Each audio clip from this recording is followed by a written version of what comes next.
خیلی حواسمون باشه عزیزان، دل کسی رو نشکنیم، کسی رو تحقیر نکنیم، مواظب باشیم انسانها رو وادار نکنیم که از ما به الله شکایت ببره. کاری نکنیم با انسانها. پدرای عزیز، با فرزندانتون کاری نکنید. پسرای بزرگوار، دخترای محترم، با پدر و مادرتون کاری نکنید که شکایتشون رو به الله ببرن که تیشه به ریشه زدید.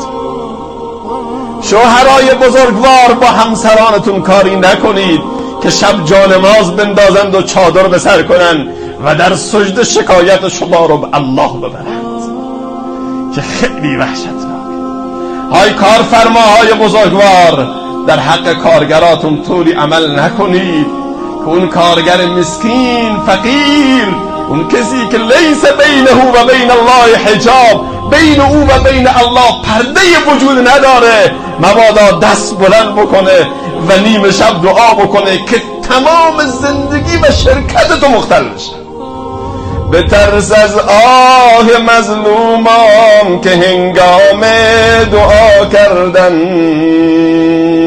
اجابت از در حق بهر استقبال می آید. مکن جور و جفا و ظلم که چوب ایزدی ناگه، چنان بر فرق تو محکم ز سوی ذوالجلال آید. خیلی حواسمون باشه انسانها رو اذیت نکنیم، زیر دستامون رو اذیت نکنیم. انسانهایی که غریبن، انسانهایی که فقیرن، انسانهایی که ندارن، اونهایی که سائل و گداین، اذیتشون نکنی. و اما السائل فلا تنهر.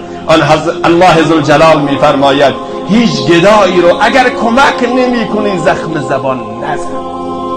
حواستون باشه، اگر کمک نمی کنی، کنار شیشه ماشینت اومده میگه بده برای خدا، دیگه چند تا انگ بهش نزن. معتاد و پررو و نمیدونم گدا و مواظب زخم زبان باشی، مواظب حرفایی که میزنیم باشی.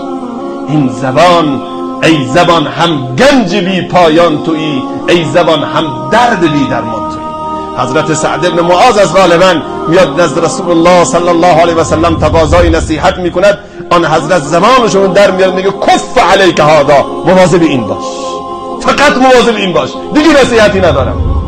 گفت یا رسول الله، آیا زبان اونقدر اهمیت داره که من اینو کنترل بکنم، من از جهنم نجات پیدا میکنم؟ گفت که سکلت که امک یا معاذ، مادرت به عزایت بنشیند ای معاذ. اکثر انسان ها که به جهنم میرن نتیجه گفتارشونه. اینو نمیتونن، این یک 10 سانت گوشت رو در دهان نمیتونن کنترل بکنن، وضعیتشون بله عجیبه.